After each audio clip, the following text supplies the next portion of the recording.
Welcome to our brand new series, the Chit Chat Podcast. God, this girl, what she has me do, I cannot even begin to tell you what a pain in the ass I think all this is, but necessary.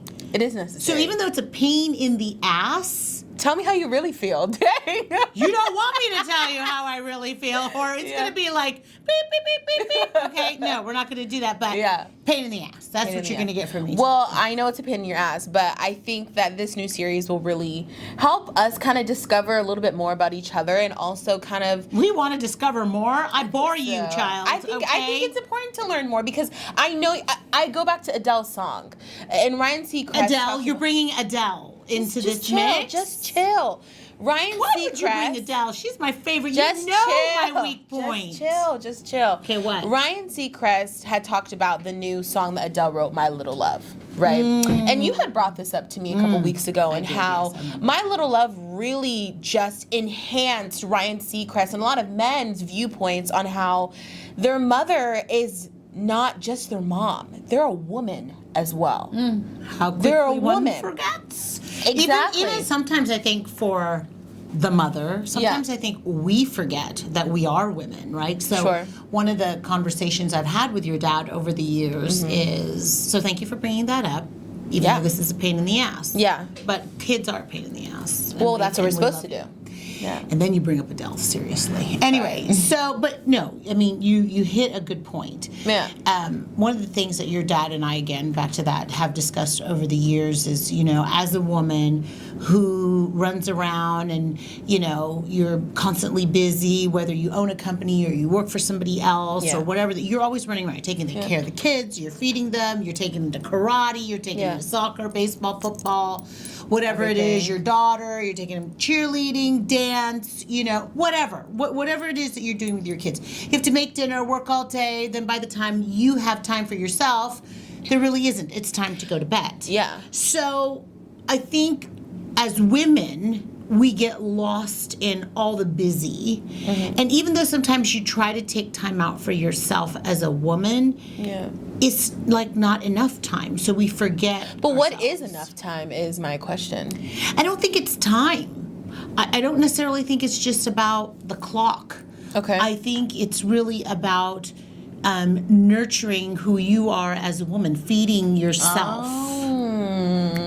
Oh, you're snapping your fingers at me. That's good. That's good shit, because time is a constructive thing, right? It's time can be so many different things, but I don't see time as self-care. It is. Time as nurturing yourself.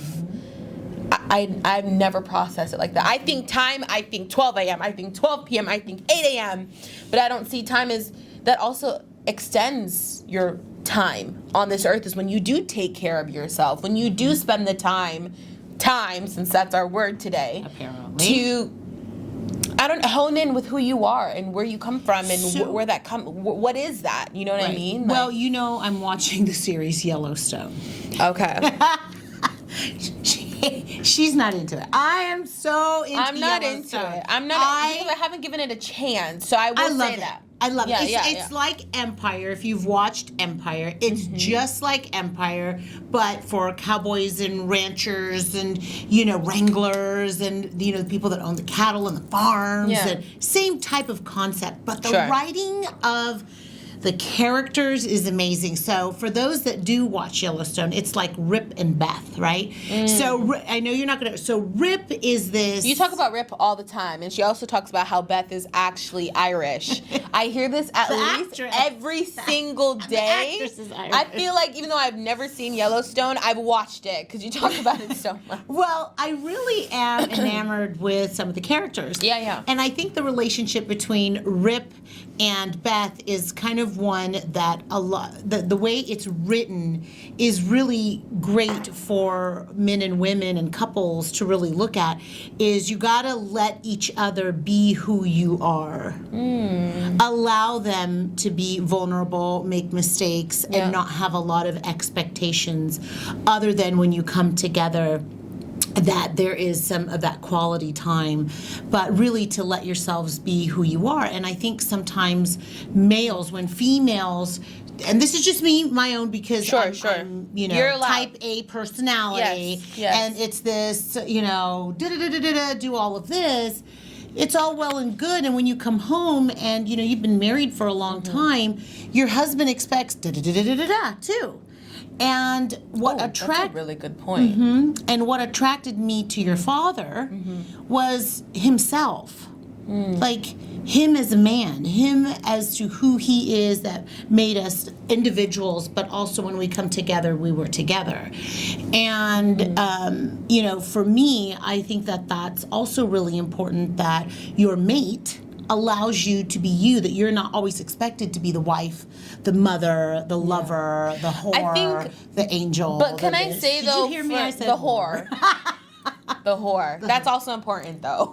But I think also with my generation, well, dear daughter. Oh God, with our generation though, and I feel like that comes from past generations where these roles are expected out of each partner.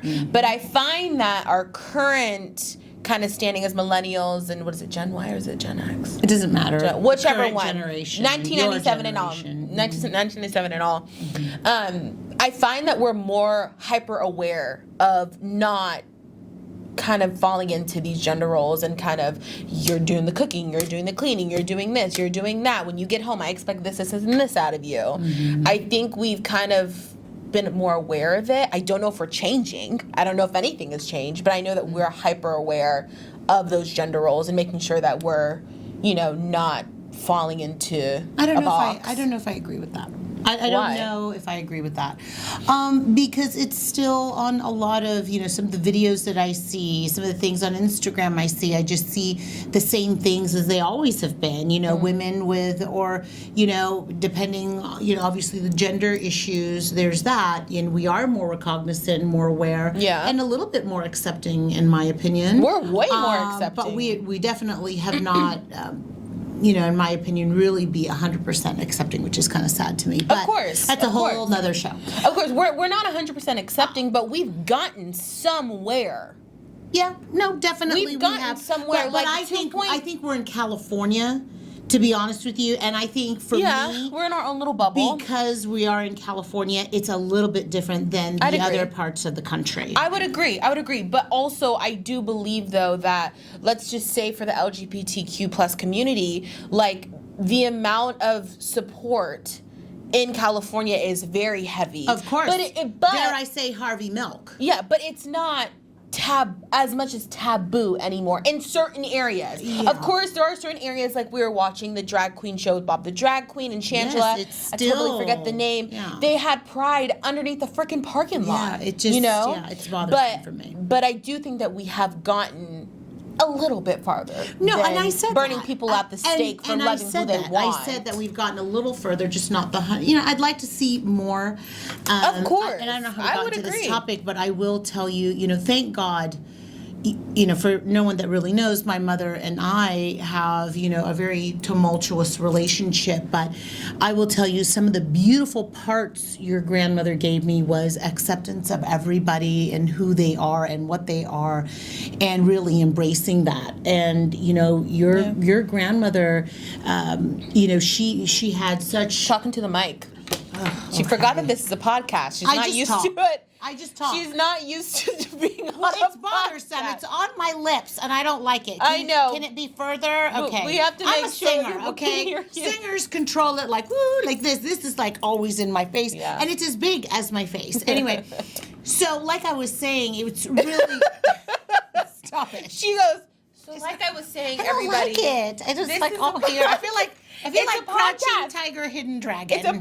It's a podcast. Whatever. It's not. Stop it. Okay, so can I finish? Because my train of thought. Yeah, so you're talking about your mom. And, I got it. Your grandmother. Yeah. So with her, all different walks of life. It just didn't matter. She was just so embracing of many different things, and I think the one rare. Thing, especially in her during that time, that was like not a thing. Oh my God! But I well, hold on. You know that her secretary to, so many people were of the lesbian community, and they were very hidden. Like, no one really talked about it. Absolutely. But, now I think her old assistant just passed away, I think last year, but she's always been grateful to your grandmother. But I wonder where that comes from, because during that time, the family structure was made to be man, woman, kids, the linear family, right?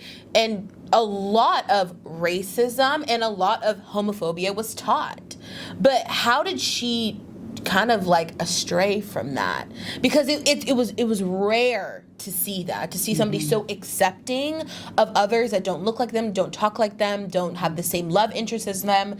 Where does that come from? I think it might just be a genuine love for others. Does that make sense? Like, you can be taught all these things in the household, but if you generally just love somebody and accept them from who they are, all that shit doesn't matter. So I think it's just a genuine love for human beings. So are you saying that it's in her DNA? Absolutely, it's in her DNA. So what does that mean Absolutely. for everybody else?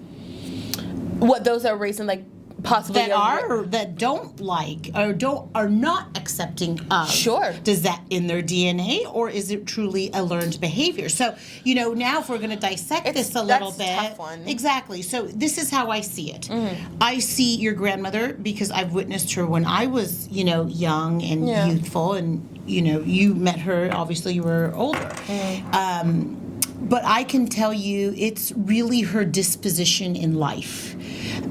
She grew up very, very hard. It was a lot of abandonment for her. Yeah. A lot of different things. And I think her and I are very similar in that we really accept people in our life like they are our family.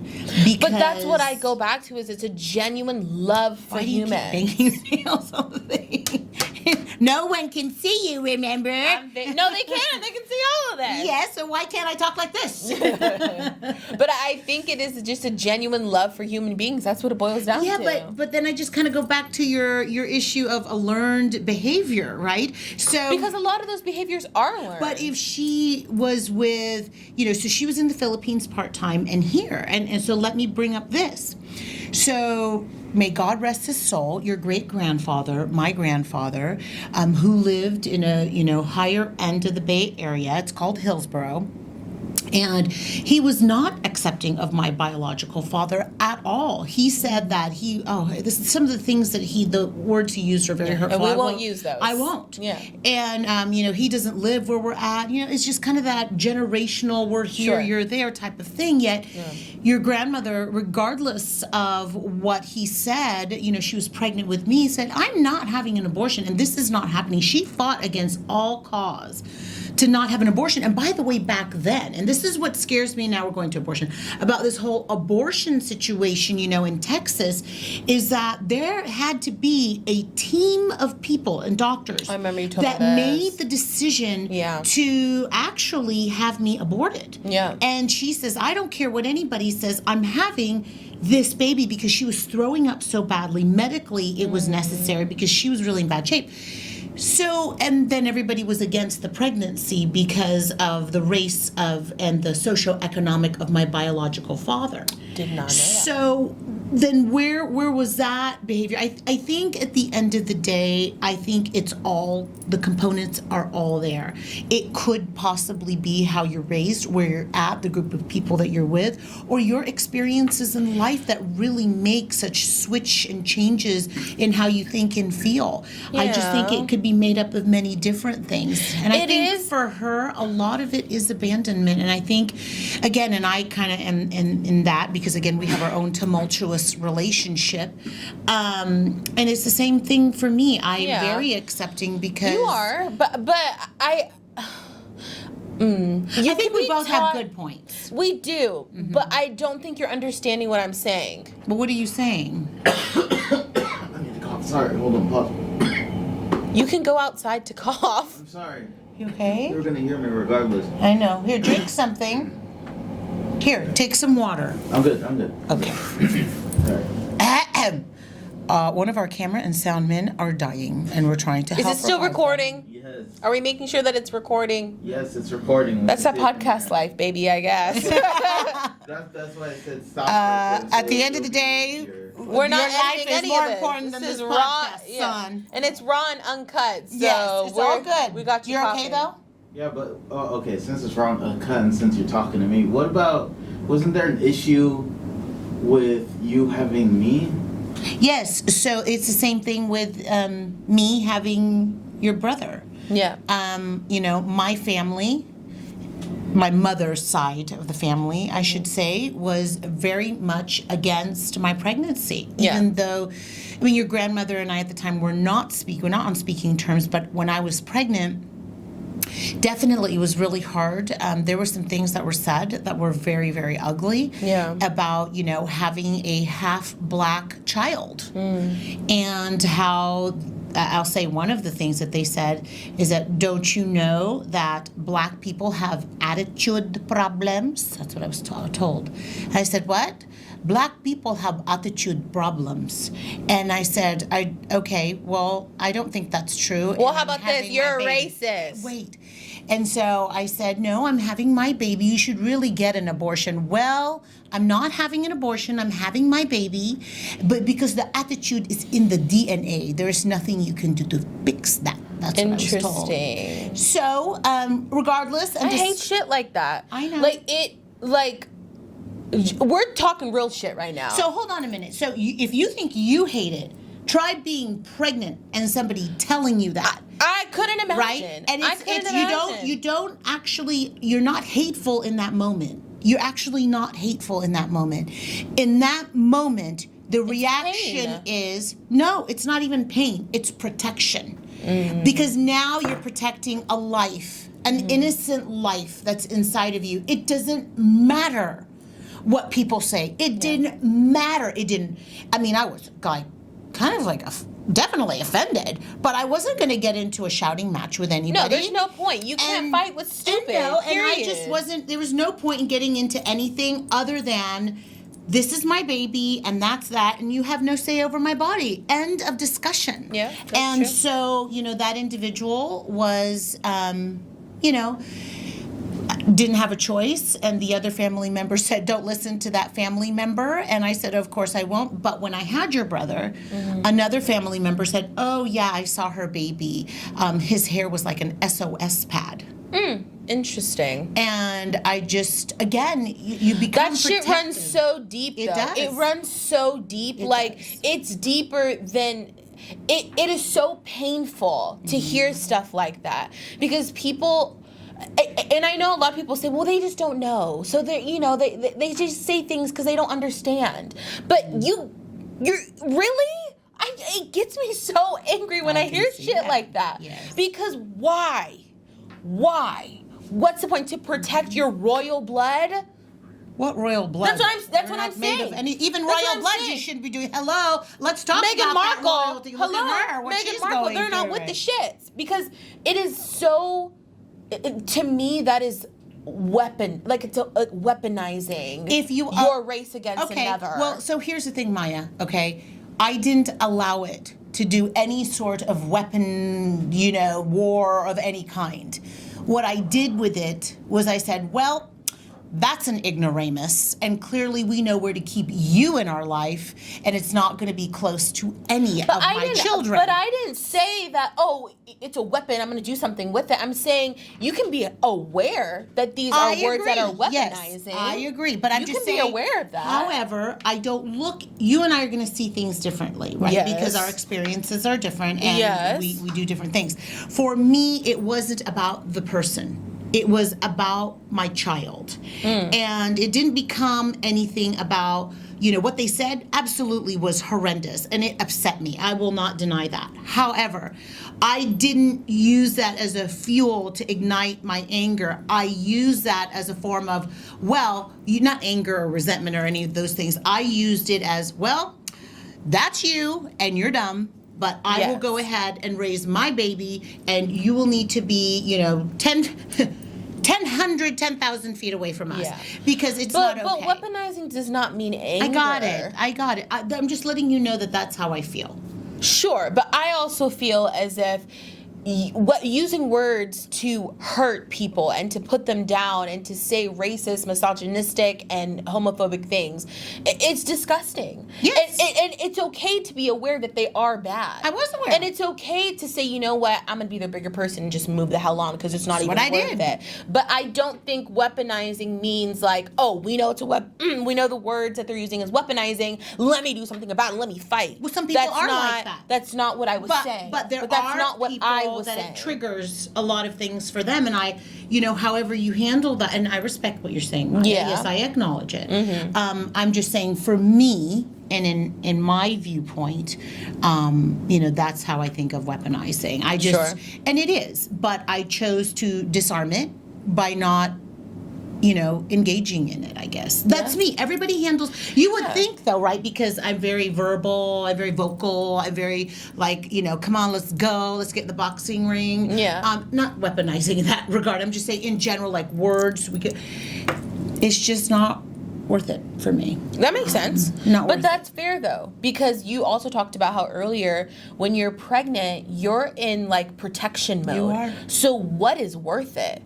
Your health of your baby or the health of somebody else? Exactly. Your baby comes first. 100 because you're billion protecting what's inside of you, what you're past growing. Me. It's past me. It goes to your child. And when somebody makes negative, remarks about their hair or whatever it is, I will never understand that, but that's just not something I would want to understand either, because it's just, like you say, ignoramus. Yes, it's just ignorant bullshit, and I just don't. It is, and I won't everybody handles himself a little bit differently. Yeah. You tell me, Mom, we're gonna do a podcast, and you're a freaking pain in my ass, and that to me pisses me off, right? Yeah. But it's different, right? It's very, very different. This just really affects all layers of so many things when people say things like that. And it's funny, I'll dress up and go to Nordstrom or go to a retail establishment. Yeah. And, they're there to help you, whatever. If I don't, if I'm not dressed up, because sometimes, I just throw my hair up or whatever, because it's a whole different experience. Which is another Following whole me entire around. thing in itself. Yeah. I can't even get into Hobby Lobby. Hobby Lobby representatives, if you're watching this, I'll never shop there again. It was really bad. It's in really fact, bad. I had to go in there and deal with them because of what they did to you. It's I was super bad. that angry. That's where the protective mama comes out. Yes, Mama Bear. Too. So, Yeah. the world is filled with many different things and great sadness and great happiness, and not everybody's always going to agree on so many things. But that's the beauty of being alive and being in the world and going about life is people don't have the same viewpoints as you. And I find that right now Sometimes in 2021, you and I don't even have the same in viewpoints. 2021, people are so angry if you don't have the same viewpoints, which in my opinion is ridiculous, because we have to be opposite to be able to be together. We have to have different viewpoints to be together. That makes the world turn. Exactly. Right? And I just don't understand it's the why. way we do it. But That's why my this problem. narrative It's is the way we do it. If we don't agree, Right. then we can't get along. Right. I would rather have more conversations with people I don't agree with than people I do agree with, because it just fills my head with more bullshit. Like, oh wait, I was right. I was right this whole Wait time. a minute. Say it again. You would rather have conversations with what? People I don't agree with. Good. So next time you and I don't agree, I'm going to remind her of what she just said. Hey, but we always come back to the table even though we don't agree. So remember what I always say. Mm-hmm. You can walk away from the table. Mm-hmm. But you can't leave the room. But you can't leave the room. Okay? Such a good quote. You can't leave the room. You gotta come come back back to the table. You got to come back. Sometimes if you have to walk out of the room, stay in the house. Because you're coming back. You can't go in the backyard. Nope. You can't even go in the backyard? Nope. Somebody might be buried back there. Damn! Damn! Not the backyard. Nope. Can't even go in the front yard to get your Amazon package. Nope, that's not happening. There's no distractions. We're going to finish this shit out. That's hilarious. But I will say this. I think part of raising two kids, me myself, being biracial myself, there was a lot of issues that went back and forth, not just for your grandmother, but even for myself. Yeah. And even within our own family. Man. It was crazy. Can I just give some, may God rest her soul, but, when somebody in the house says, how hide the silver, the black people are coming. Now, that's pretty bad. That's really bad. Yeah. And by the way, we're also people of color, by the way. I mean, But that's why a lot of people say that you can't use the term people of color and black in the same. I would probably agree with that. Because I it do is agree so with that. different. Yes. It's because so different. Filipinos, right? I was raised more Filipino, though I'm half Guatemalan. I will tell you, don't really care for black folks. Yeah. I won't speak for the entire Filipino population. No. But I your can own tell you from my own experiences. personal Sure, yeah. experience, mga itim, that means the blacks, you know. Yeah. And you've heard But this. of course, You've heard this. I have. It's and not like you I've have been a witness to it. I've experienced it. Yes. But that's why the two terms really cannot be used as one. It can be, but it's just so separate, if that makes sense. Yeah, but then, you know, at the end of the day, we just have to look at things, and I guess this is just me, and you know, you and I differ in a lot of things in this aspect, Yep. but I will say we do, because my experience in life is different than Maya's experience in her life. She was raised far different than I was. Yeah. You know, but I think for me, all in all, I think it is about embracing each other's differences, even though that's what I just said. Yeah, even if I don't necessarily agree, I don't even have to embrace it. I can just respect your space. Sure. I don't need to necessarily embrace everything that you're talking about, but I think respecting and listening I would rather important. embrace than respect, in my opinion. I don't know. I Because don't, embracing to me But respecting is bringing it in. But respecting is also chest, just like, but that's what I think respect is bringing that in. No, but I don't embrace is agree. actually like embracing. No. But respecting, I feel like, is like coming to terms with it. Like you have to respect your, I'm spitting. That's why we have this. You have to respect your elders and stuff like that, you know? Do you really have to respect your elder? Because sometimes elders can be So that's my point. assholes. But that's my point. Okay, but hold on a second. I can respect that you're older. I can respect what you're saying. But I don't have to embrace you. That's what I just said. Maya, you are so funny. I just said to you, You just said you that would I don't like to embrace things. I can just respect them. Oh. Wow. Wow.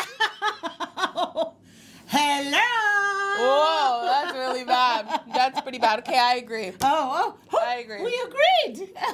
Finally, Shocker on something. there. On something. We Yeah. could literally go on all day. I know. But we have so much more to talk about in this series. This podcast series is going to be raw, uncut, and real. We're not editing shiz. With not your yet. brother coughing and choking in the background. That's how real it is. I feel like, you know, on social media, we tend to see this perfection, the final product of whatever we're posting. Oh, but wait, we like have what to your see dad this. says when he coaches the kids? What? What does he say? Oh, my gosh. So my husband's been coaching for, oh my gosh, at least 25 100 years. He coaches football, Literally right, for the youth. 300 BC. Okay. Anyway, and he tells the kids, and they're like, oh, coach, you know, I'm going to be a football player. And he goes, son, what you see on Monday Night Football is a finished product. That part. You do not see the work that is involved. You do not see what they have gone through. Yep. What you see is the finished product. Period. So there you Ken go. Phillip quote. Yes, Ken Phillip quote. Yes, I would But- say he has a lot of good quotes. He does have a lot of good quotes. But like, you know, kind of what I was saying is we wanted to make this real, raw, uncut, and just How did us. we go from what we were talking about to women, right? And Well, we talked about empowerment family and families, and then we structure talked and- about the LGBTQ community, Absolutely, acceptance, race, yeah, wow. family. But that's the beauty of this. We is just because evolve our conversations. We evolve. In 2022, we're evolving. But I think that. Sus. But I appreciate having these conversations because they're not had and they're not real. Like people are so fixated on having like this perfectionist point of view, which I have myself. I know why. I know why. Well, because they're afraid of getting some flack, some No, feedback, because some it's BS. cancel culture. That Hello? part. That part. It's cancel culture. You say one wrong thing, canceled. And in my day, they didn't call it canceled. But- They called it boycott. But can I say, cancel culture is not a thing in my opinion. Because we'll sit here and talk about, oh, they're canceled, and 2 months later, they're back doing what they need to do. Because I'm pretty sure the whole Travis Scott shit with the whole Astro World, they'll forgive his ass in about 3 So are months. you saying this is more like the re-entry culture rather than the cancel culture? Okay. It's called re-entry culture. Y'all. And you heard it here on the Chit Chat Podcast first. Ain't no thing as cancel culture, okay? It's called re-entry culture. Okay.